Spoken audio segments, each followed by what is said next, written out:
Hi అండి. Welcome back to our channel దొడ్డాస్ kitchen. ఈరోజు మనం పెద్ద ఉసిరికాయ పచ్చడి చేసుకుందామండి. పెద్ద ఉసిరికాయలు మనం ఎప్పుడూ కూడా ఉసిరికాయలుగానే పచ్చడి పెట్టుకుంటాం కదా.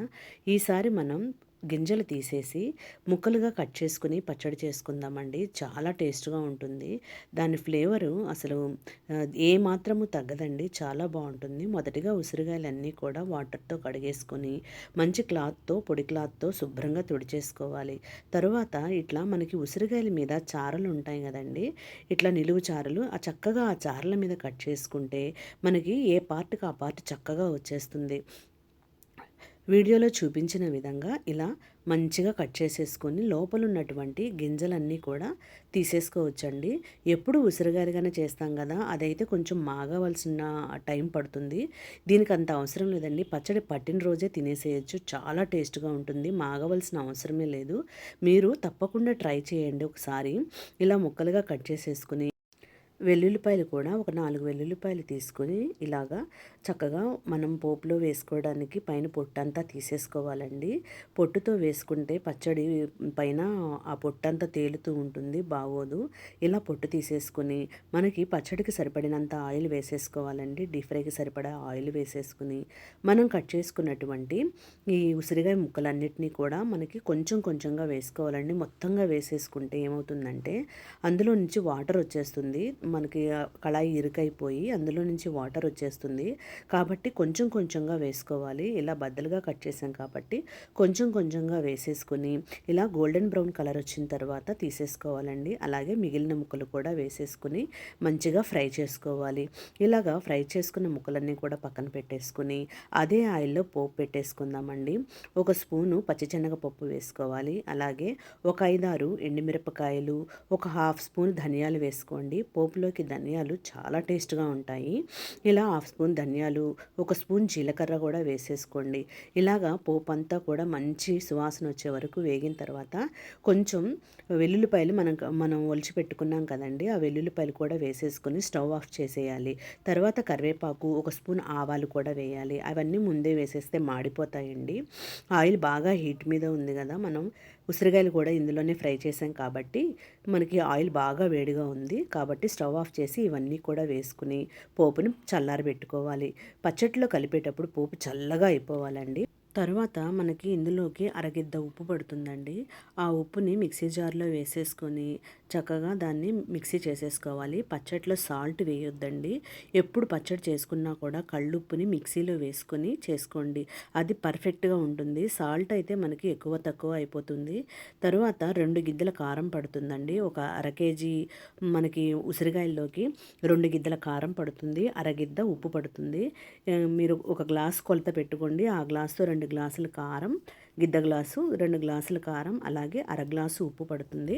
ఇలా వేసేసుకోండి. ఒక గిన్నె తీసేసుకొని ఏ గిన్నెలో అయితే కొంచెం వెడల్పు గిన్నె తీసుకోండి, పచ్చడి కలుపుకోవడానికి వీలుగా ఉంటుంది. ఇలా వెడల్పాటి గిన్నె తీసేసుకొని అందులో మనం కొలుచుకోవడానికి తీసుకున్నటువంటి గ్లాస్తో ఒక 2 గ్లాసుల కారం, అలాగే మనం గ్రైండ్ చేసుకున్నటువంటి అర గ్లాసు ఉప్పు అండి.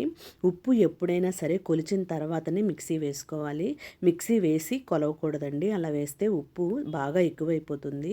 మనం కొలుచుకున్న తర్వాత దానిని గ్రైండ్ చేసుకోవాలి. అలాగే ఒక అర గ్లాసు ఇది ఆవపిండి అండి. ఆవపిండి కూడా పచ్చట్లో చాలా టేస్ట్గా ఉంటుంది కాబట్టి ఒక అర గ్లాసు ఆవపిండి, అర గ్లాసు అంటే అరగిద్ద ఆవపిండి, ఒక్క స్పూన్ మెంతిపిండి వేసుకోండి.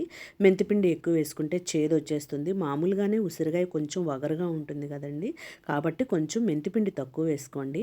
ఇలా పొడులన్నీ కూడా వేసేసుకున్న తర్వాత మంచిగా కలుపుకోండి. మొత్తం సాల్టు, కారం, పిండులు ఇవన్నీ పొడులన్నీ కూడా మంచిగా కలిసిపోయేలాగా ఇలా బాగా కలుపుకోండి. ఇలా కలుపుకున్న తర్వాత ఇప్పుడు మనం వేయించి పక్కన పెట్టుకున్నటువంటి ఉసిరికాయ ముక్కలను కూడా వేసేసుకోండి. ఈ పచ్చడి మనం చెప్పాను కదండి, ఏ రోజు చేసుకున్న పచ్చడి ఆ రోజే చేసేసుకుని తినేసేయొచ్చండి. మనం ఇంట్లో గనక పచ్చిమిరపకాయలు, టమాటా పచ్చడి, ఎండుమిరపకాయల పచ్చళ్ళు అప్పుడప్పుడే చేసుకొని రోటి పచ్చళ్ళు చేసుకొని తింటాం కదా, అలాగే ఇది కూడా నిల్వ ఉండి మాగిన తర్వాత తినవలసిన అవసరం లేదండి. ముక్కలు ఫ్రై చేసుకోగానే తినడానికి చాలా టేస్ట్గా ఉంటాయి. ఇలా చక్కగా పిండికి మొత్తం కారం అంతా పట్టేలాగా బద్దలకి చక్కగా కలుపుకోవాలండి. ఇప్పుడు మనం ఆవకాయ పెట్టుకుంటాం కదా, ఇవన్నీ కూడా ఆవకాయ ముక్కలకి పట్టేలాగా ముందు కలుపుకొని తర్వాత ఆయిల్ కలుపుకుంటాం కదా, సేమ్ అలాగే చక్కగా ఈ కారం అంతా కూడా ముక్కలకి పట్టేలాగా కలిపేసుకుని పోపు మాత్రం చల్లారిపోవాలండి. బాగా చల్లారిపోవాలి. అస్సలు కొంచెం కూడా వేడి ఉండకూడదు. అందుకే నేను ఉసిరికాయలు వేపినప్పుడే పోపు పెట్టేసుకున్నామంటే కనుక మనం ఇవన్నీ కూడా మిక్స్ చేసుకొని అన్నీ రెడీ చేసుకొని ఉప్పు గ్రైండ్ చేసుకొని అన్నీ రెడీ చేసుకునే లోపు చక్కగా చల్లారిపోతుందండి. కాబట్టి మీరు కూడా ఇలా ఉసిరికాయలు ఫ్రై చేసుకునేటప్పుడే పోపు పెట్టేసుకోండి. చల్లగా అయిపోతుంది. వేడిది అసలు వేయొద్దు, పచ్చడి పాడైపోతుంది.